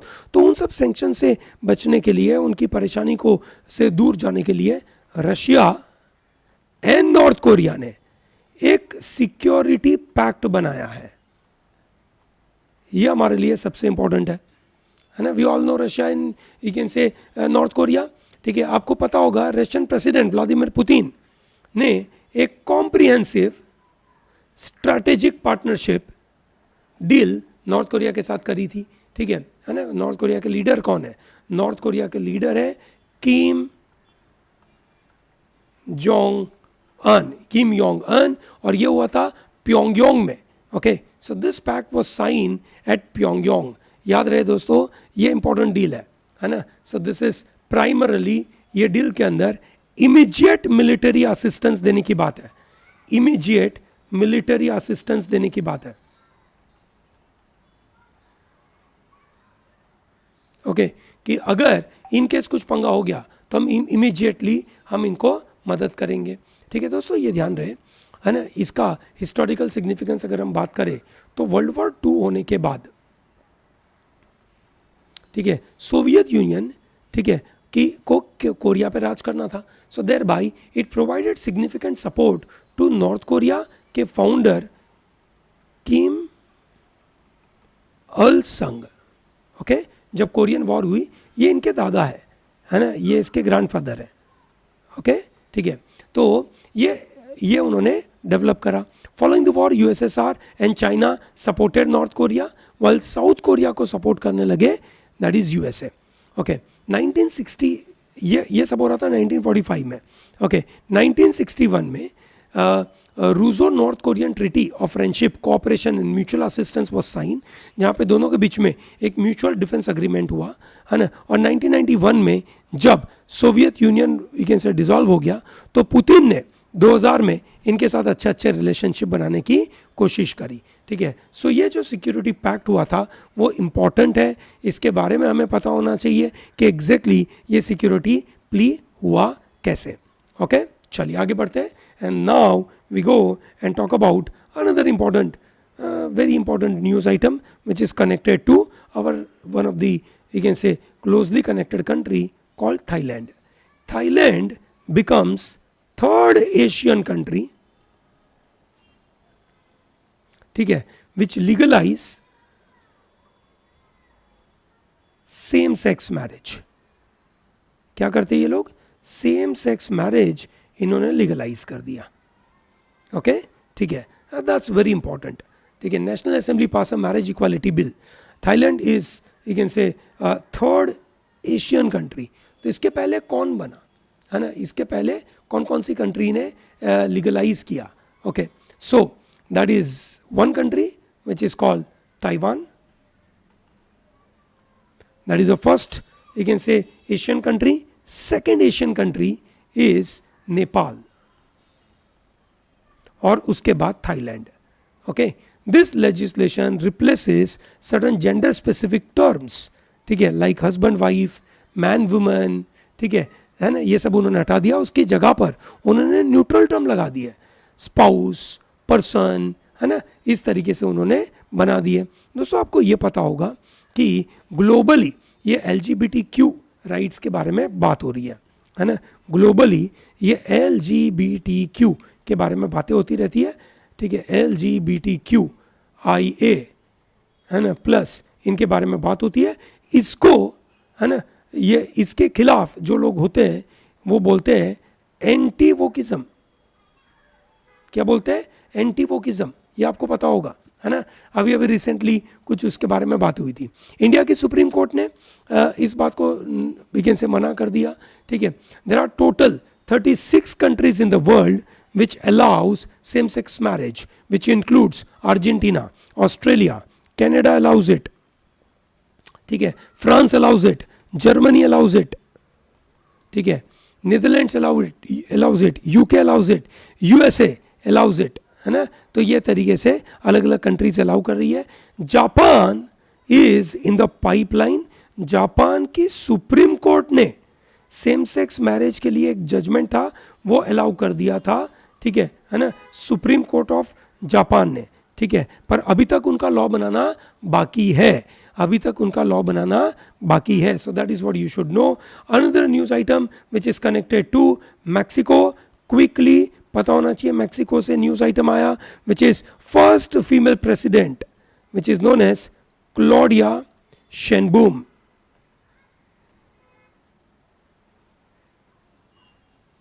ठीक है, ये पता होगा ना आपको, वेरी इंपॉर्टेंट वन, ठीक है, क्लॉडिया शेनबूम, ठीक है। ये आपको मैक्सिको से न्यूज़ पता है। आपको एक और न्यूज़ पता है ना, साउथ अफ्रीका से। हम इसके बारे में आगे जाकर बात करेंगे, अभी डेवलप नहीं कर रहे इस बात को, अभी हम सिर्फ आपको बता रहे हैं। सिरिल रामाफोसा, इस बात को अभी हम थोड़ा सा डेवलप नहीं कर रहे। जो हम डेवलप कर रहे हैं आपके लिए वो है कि जब भारत में एक से 18 लोकसभा का इलेक्शन हुआ, दैट इज 18th लोकसभा का इलेक्शन हुआ, उसके साथ साथ भारत में 4 assembly election, that is legislative assembly के इलेक्शन हुए, 4 स्टेट में हुए थे। कौन कौन से स्टेट से ये? Arunachal Pradesh,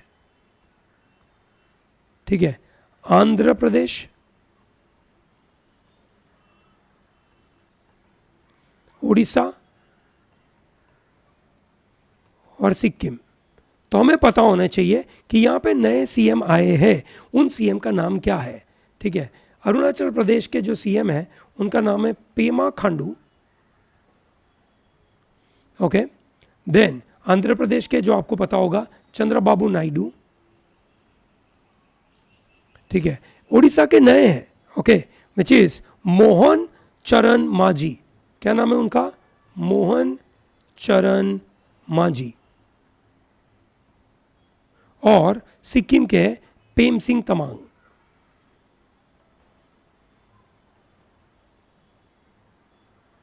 okay, so that's what you should be knowing, ठीक है। सो चंद्रबाबू नायडू आंध्र प्रदेश के सीएम बने। आंध्र प्रदेश का कैपिटल ये बनाने की कोशिश कर रहे हैं अमरावती, और इसके लिए इस बार के बजट के अंदर 15,000 करोड़ रुपयों का इनको फंडिंग मिला है। That is very important. So Andhra Pradesh, Arunachal Pradesh के पेमा खांडू बोलते हैं इनको, ठीक है। He was sworn in as a chief minister of the state for a 3rd consecutive term, that is 3rd term, 3rd consecutive term important है ये अपने लिए, तो ये जानकारी हमारे पास होनी चाहिए, ठीक है। मोहन चरण मांझी, है ना, was a first BJP chief minister Orissa के। तो आपको उड़ीसा के अंदर जो पहले चीफ मिनिस्टर, नए चीफ मिनिस्टर बने, इसके पहले नवीन पटनायक थे। नवीन पटनायक वॉज दी मतलब has a largest serving for maximum duration के लिए सर्व करने वाले सीएम रहे, है ना। 24 साल तक वो वहाँ पे सीएम रहे थे। कितने साल तक रहे थे? 24 साल तक। But is important, Prem Singh Tamang, है ना, प्रेम सिंह तमांग इज प्राइमरली सिक्किम, है ना, is a chief minister of Sikkim, है ना। That is very important, chief minister of state for 2nd consecutive term. ये बने हैं 2nd कंसेक्यूटिव टर्म के लिए, और ये पहली बार बने हैं। ये भी पहले बने थे, अब वापस एक इनसे बने हैं, ठीक है। चलो ग्रेट। आपको याद होगा हमने आपको शुरुआत में ये जो न्यूज़ बता रहे थे उसके अंदर हमने आपके साथ डिस्कस किया था इंपॉर्टेंट पार्ट, विच इज जो पहली न्यूज़ थी हमारी, ठीक है। पहली न्यूज़ में हमने आपके साथ शेयर किया था मिस्टर अजीत डोवल, है ना, that is national security adviser, at the same time principal secretary to PM, that is mister P K. Mishra. कौन है भैया? Mister Pramod Kumar Mishra. He is principal secretary to Narendra Modi, okay, he is principal secretary to Narendra Modi. तो ये आपको पता होना चाहिए, ठीक है। हमने आपके साथ बात करी, है ना, क्लॉडिया शेनबॉम के बारे में, है ना, फ्रॉम मैक्सिको। 1 मिनट में आपके सामने ये भी दिखा दूँ एक बार, है ना। क्लॉडिया शेनबॉम, क्लॉडिया शेनबॉम का स्पेलिंग मैं सही तरीके से आपके लिए लिख दूँ, Claudia, first female president, very important one, first female president of Mexico, okay, ठीक है. So she got some around 58% vote, very important one. ठीक है. Prior to running for president miss Sheinbaum was mayor of Mexico city. She was a mayor of Mexico city और वहाँ से ये आगे बढ़े हैं. ठीक है ना. वेरी इंपॉर्टेंट वन है ना. साथ में हमने आर्मी नेवी के चीफ के बारे में आपके साथ बात करी थी, जिसके ऊपर आपको पता होगा कि हमारे नए आर्मी के चीफ बने, which is lieutenant general Upendra Dwivedi. ठीक है. चलो बढ़िया, अच्छी बात है, ये आपको पता है ना. जो कहीं ना कहीं न्यूज़ आपके साथ ये कनेक्टेड होगी, है ना. अब हम आगे बढ़ेंगे and will be talking about some important issues connected to the indices, है ना. है ना. किसके बारे में हम बात करेंगे? इंडाइसिस के बारे में बात करेंगे. ठीक है. और फिर हम आएंगे साइंस के ऊपर कुछ बात करने के लिए और अवार्ड्स के ऊपर कुछ बात करने के लिए, है ना. चलिए सबसे पहले शुरुआत करते हैं इंडाइसिस के बारे में.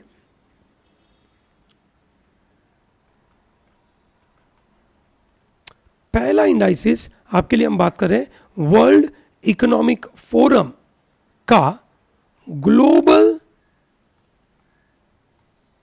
Gender gap index 2024. इंडिया का रैंक है इसमें 129. क्या रैंक है इंडिया का? 129. कितना जेंडर गैप है पूरे वर्ल्ड में? 146 कंट्रीज का ये लोग सर्वे करते हैं. ठीक है. और इंडिया 2 प्लेस नीचे गिर गया. ओके. तो पुराना इंडिया का 127 था and now we are at 129. Okay. So South Asia में India is after Bangladesh, Nepal, Sri Lanka, Bhutan, उसके बाद India. Okay.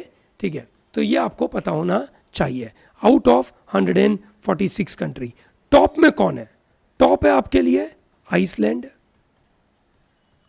Iceland is number 1. ठीक है.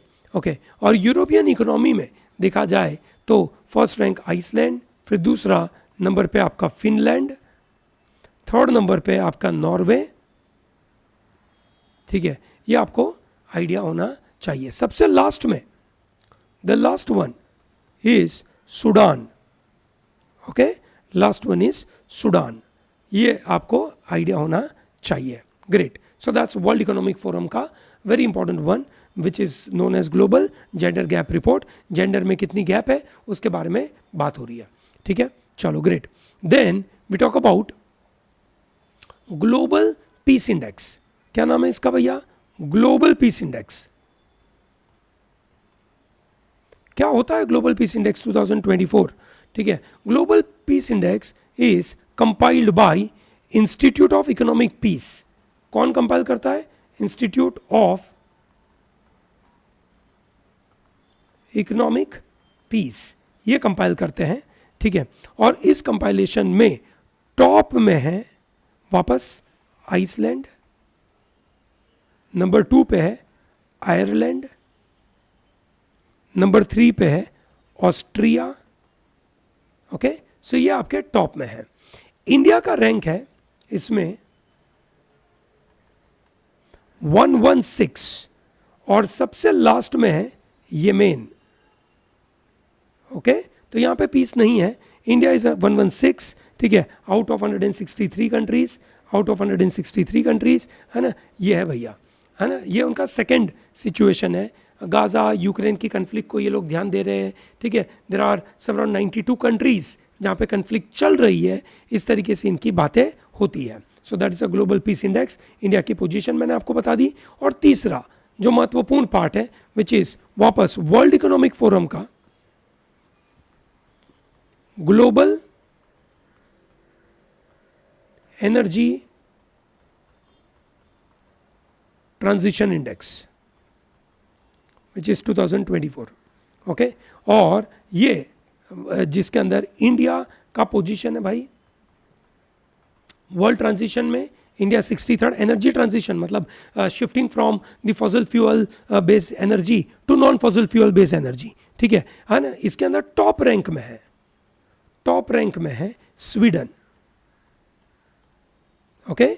इंडिया का रैंक लास्ट टाइम 67 था, उसकी जगह पे इंप्रूवमेंट होकर 63 पे पहुंचा है, विच इज़ गुड, है ना, अच्छी बात है, ठीक है। इंडिया काफ़ी अच्छा इन्वेस्टमेंट करता है, करीबन $10 बिलियन का इन्वेस्टमेंट है ना, इलेक्ट्रिक व्हीकल लगाने में हम ये सब बातें करने की कोशिश कर रहे हैं। So that is very important one, that is called index, okay. Similarly another important part which we should know is environment performance index.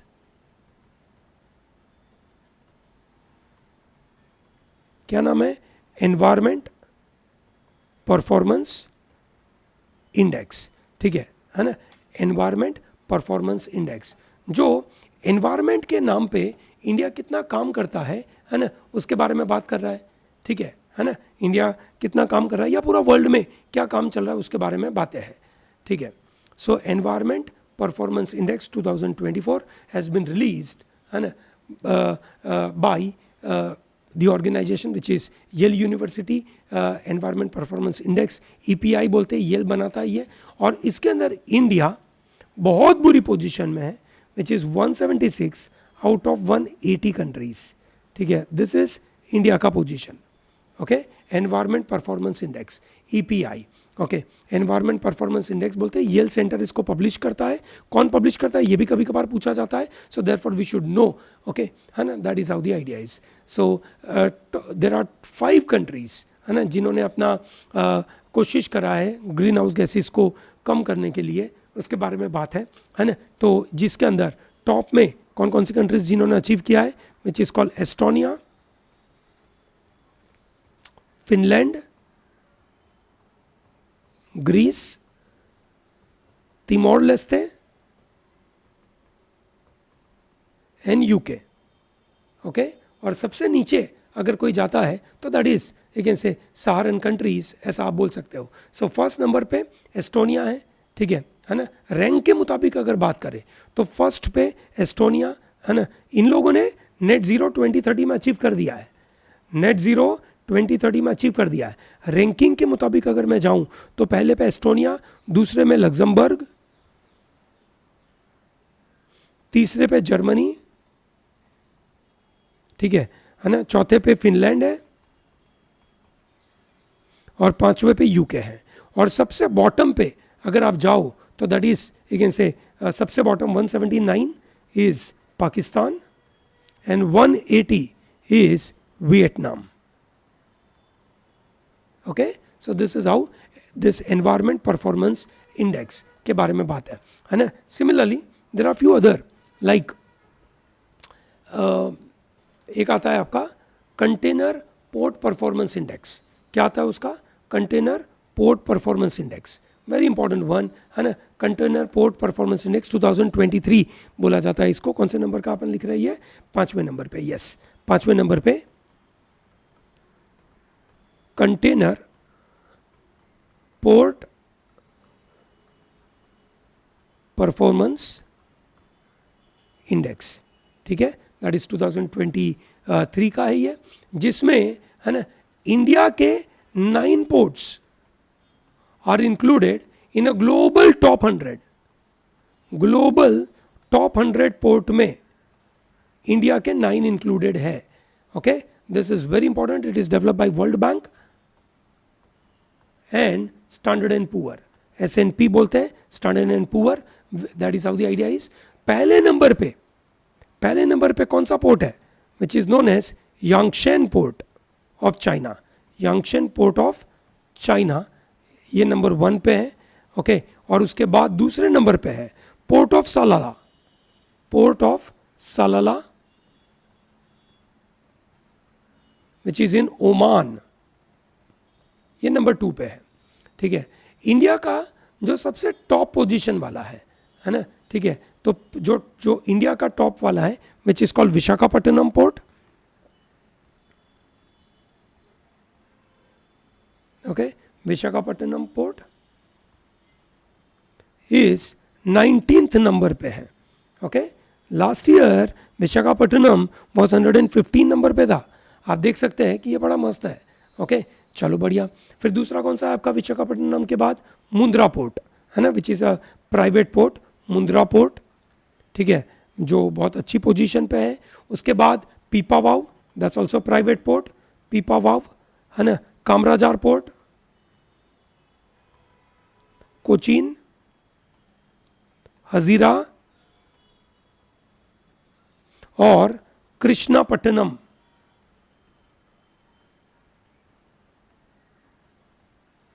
Chennai and Jawaharlal Nehru port which is Mumbai, JNPT बोलते हैं इसको, जवाहरलाल नेहरू पोर्ट। ठीक है, इंडिया का जब पोर्ट के बारे में बात करते हैं तो इंडिया का बड़ा महत्वपूर्ण नोन एज सागरमाला प्रोजेक्ट आपको पता होना चाहिए। क्या प्रोग्राम पता होना चाहिए? सागरमाला प्रोग्राम। सागरमाला प्रोग्राम 2015 में लॉन्च हुआ था। ठीक है, it's a flagship initiative by ministry of ports, primarily है ना, to improve and transform the maritime sector. ठीक है, इंडिया का बड़ा कोस्ट लाइन है और इस कोस्ट लाइन को आगे बढ़ाने के लिए हम कोशिश कर रहे थे सागरमाला प्रोजेक्ट के अंदर। ठीक है, तो ये ध्यान रहना चाहिए आपको। Okay, so this is about you can say indices, very important one which we know. Let's move towards talk about sports, है ना। स्पोर्ट्स के अंदर बस छोटी छोटी दो न्यूज़ है, क्विकली मैं बता दूं आपको, है ना। रोहित शर्मा जी बिकेम द फर्स्ट क्रिकेटर, ठीक है, टू क्रॉस 600 सिक्सेस, है ना। 600 सिक्सेस लगाने वाले ये पहले क्रिकेटर है ना। मतलब मेरा तो मानना है कि इसके बाद तो कोई आने वाला नहीं है ना। इसके बाद कोई आने वाला नहीं है, बहुत दूर दूर है, बाकी लोग बहुत दूर दूर है। जो सेकंड नंबर पे है सीधा, है ना, दैट इज क्रिस गेल, मतलब काफ़ी दूर है और वो रिटायर भी हो चुका है। ठीक है, और जो टॉप 10 में लोग हैं 6 लगाने वाले, वो सब रिटायर हो चुके हैं, एकमात्र जो अभी चल रहा है। So we know that India won 2024 West Indies US में खेले जाने वाली T20 वर्ल्ड कप इंडिया जीता फाइनली, है ना। हमारे पास ये आया विच इज खेला गया था केंसिंगटन जगह, केंसिंगटन ओवल ब्रिजस्टोन में खेला गया था,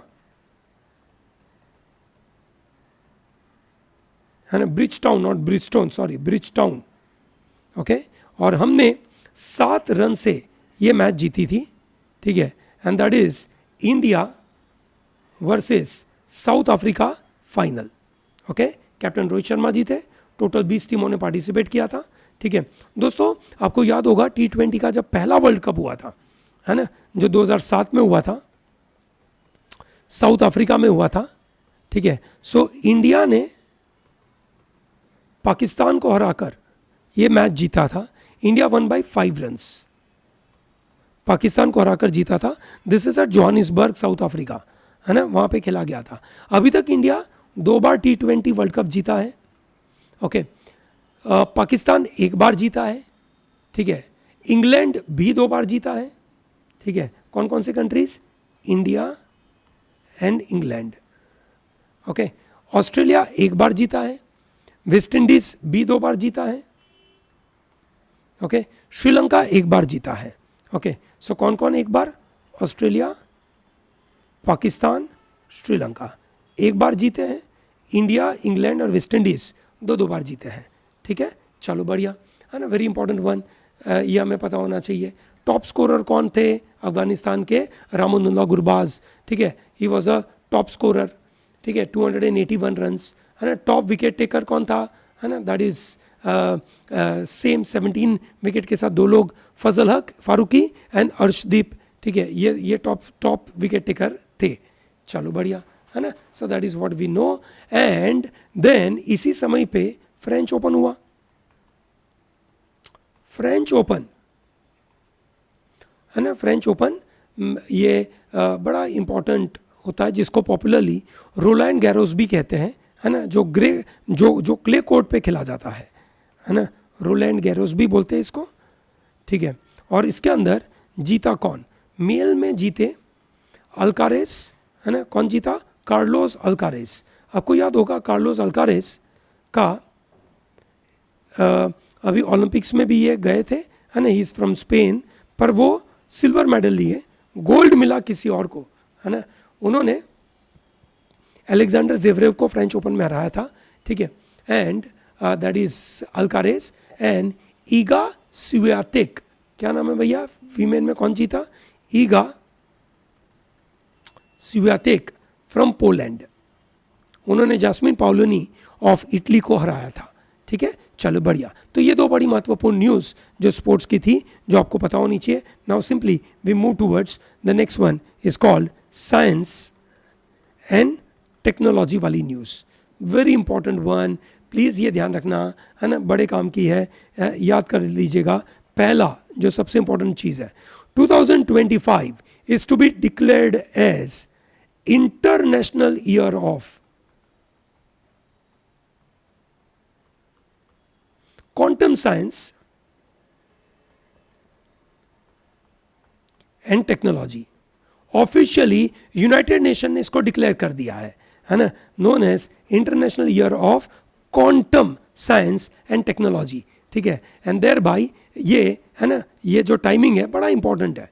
ठीक है ना, इट विल बी दी जो क्या बोलते हैं, एक जर्मन फिजिसिस्ट वर्नर हाइजेनबर्ग ने एक फेमस पेपर पब्लिश किया था, है ना, which is the foundation stone for quantum mechanics, है ना। इसकी वजह से ये अगले साल, ये कोइंसिडेंस है, ये साथ में होगा, जो इंपॉर्टेंट है आपको पता होना चाहिए, दैट इज क्रूशियल। ओके, चलो बढ़िया।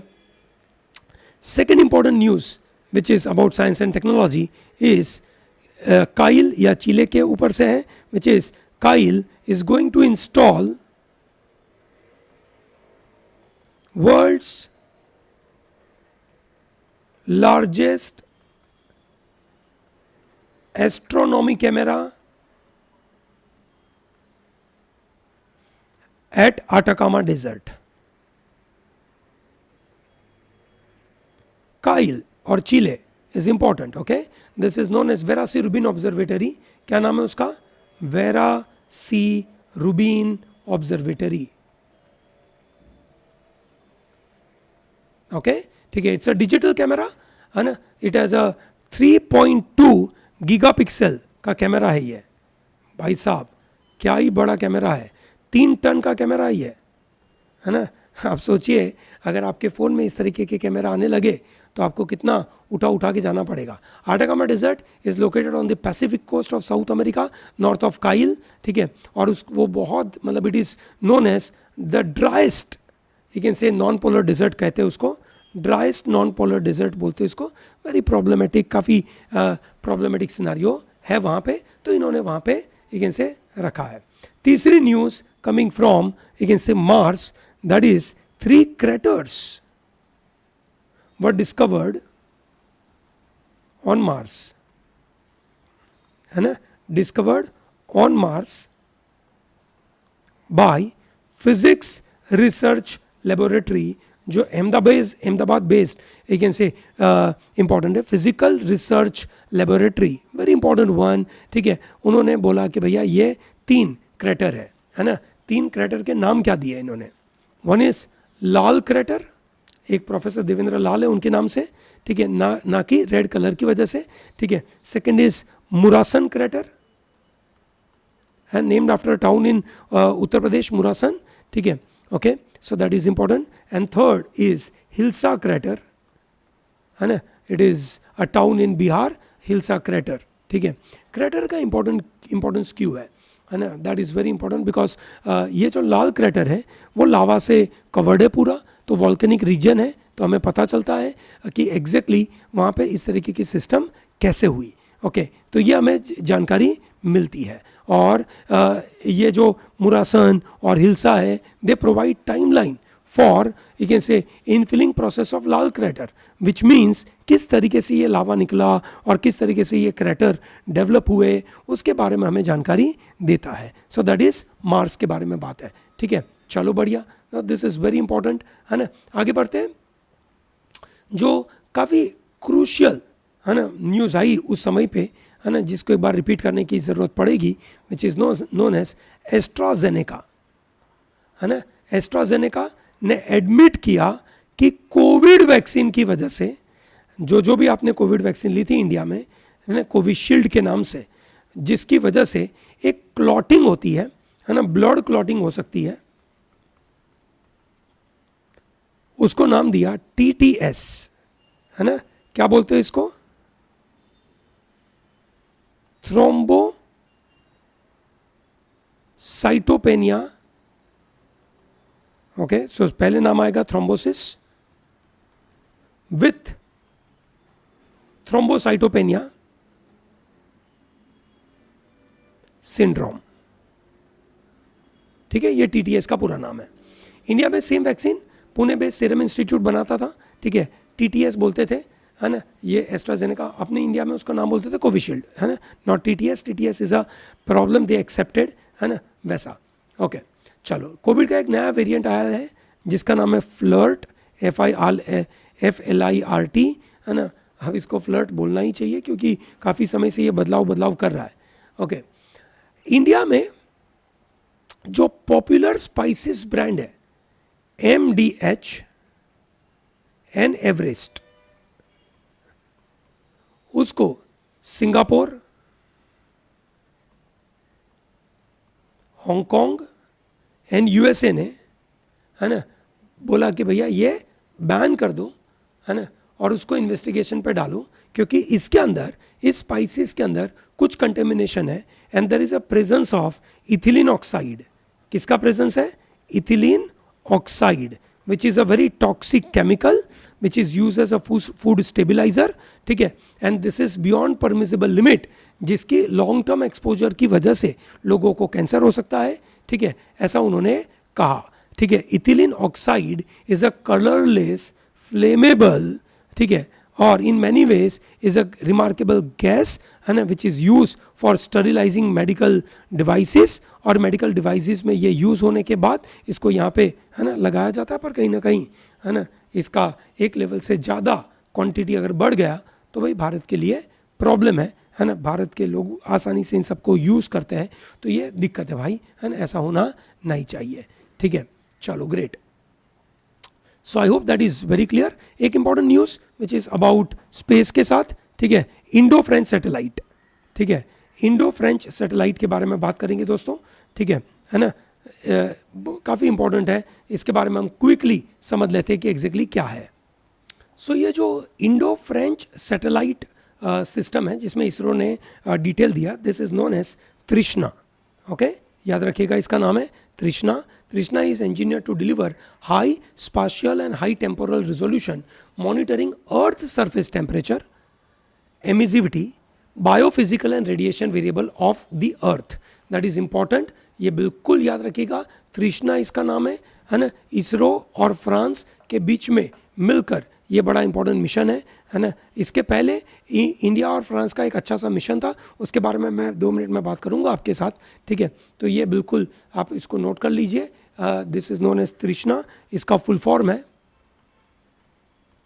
Thermal infrared imaging satellite for high resolution natural resource assessment.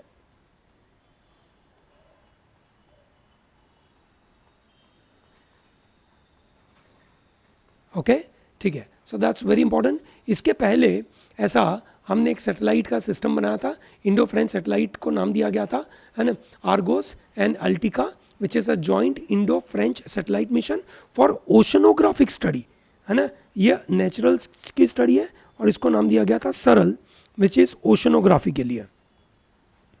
Okay, सो ये याद रखिएगा दोस्तों, ये इंपॉर्टेंट है। सिमिलरली साउथ कोरिया का सबसे पहला फर्स्ट एजेंसी, स्पेस एजेंसी इन्होंने बनाया है, आपको बताना है इसका नाम क्या है। ओके, ठीक है, चलो बढ़िया। अब इसके साथ साथ अब आपके लिए एंड में 2-3 बोनस चीज़ें जो आपको पता होनी चाहिए, ठीक है। पहला जो सबसे क्रूशियल है ना, जो आपको पता होना चाहिए, is first Indian to get Nelson Mandela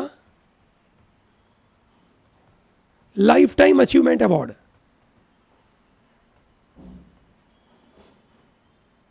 ठीक है, अचीवमेंट अवार्ड किसको मिला है यह आपको पता होना चाहिए।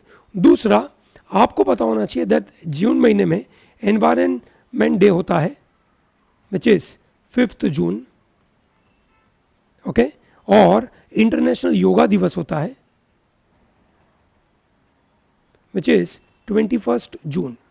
ठीक है, ये दो चीज़ें आपको मतलब पता, obviously I am sure you know this is not a big deal which I am talking about. ठीक है ना. बट दिस इज जो लाइफ टाइम अचीवमेंट अवार्ड है, Nelson Mandela life time achievement award is given to mister Vinod Ganatra. Very important one, mister Vinod Ganatra. ठीक है, first Indian to be honoured with this. ठीक है, 7th you can say Nelson Mandela children's film festival के दौरान ये award मिला था क्योंकि उनका कंट्रीब्यूशन है चिल्ड्रन फिल्म के लिए. Okay, that is very important which you should know. ठीक है, and then we are going to talk about you can say 2024 environment day का थीम क्या है ना, योगा दिवस का थीम क्या है ना. तो ये हमें पता होना चाहिए. 2024 का थीम है लैंड रिस्टोरेशन,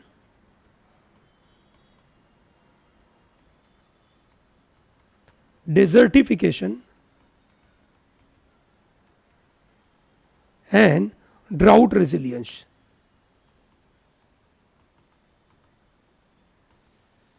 ओके, ठीक है. एंड द योगा दिवस का थीम, ओके, ठीक है, ये वर्ल्ड एनवायरमेंट डे 2024. ठीक है, 2024 का नाम है कि भैया ये करना है. इसके लिए इजी वर्ड में ये लोग बोलते हैं अवर लैंड अवर फ्यूचर. ठीक है, अवर लैंड अवर फ्यूचर. ठीक है, ये नाम दिया जाता है. Okay, so this is very important. And 2024 yoga दिवस का थीम क्या है ना, योगा डे का थीम क्या है. Yoga for self and society. क्या नाम है भैया उसका? Yoga for self and society. ठीक है, चलो बढ़िया, मस्त चीज़ थी. काफ़ी लंबा सेशन हो गया but that is anyway is needed, है ना. आपको पता है कि ये सब चीज़ें चाहिए. तो दोस्तों डोंट मिस आउट कि 15 अक्टूबर लास्ट डेट है फॉर्म भरने की. जल्दी से जल्दी भर दीजिए, लेट नहीं करें. ठीक है, that is very important. Number 2 है ना, प्रो टैलेंट के कोर्सेज को जल्दी से जल्दी ज्वाइन करें. ठीक है ना, प्रो टैलेंट के कोर्सेज हमारी साइट पे जाइए और तगड़े डिस्काउंट के ऊपर मिल रहे हैं भाई, इसको मिस नहीं करिएगा. ओके, चलिए, great, thank you, all the best to you can say prepare for this exam. I'm going to bring one more in for the month of July and we'll try to cover all the crucial part with respect to current affair for your needs. Okay, thank you and all the best.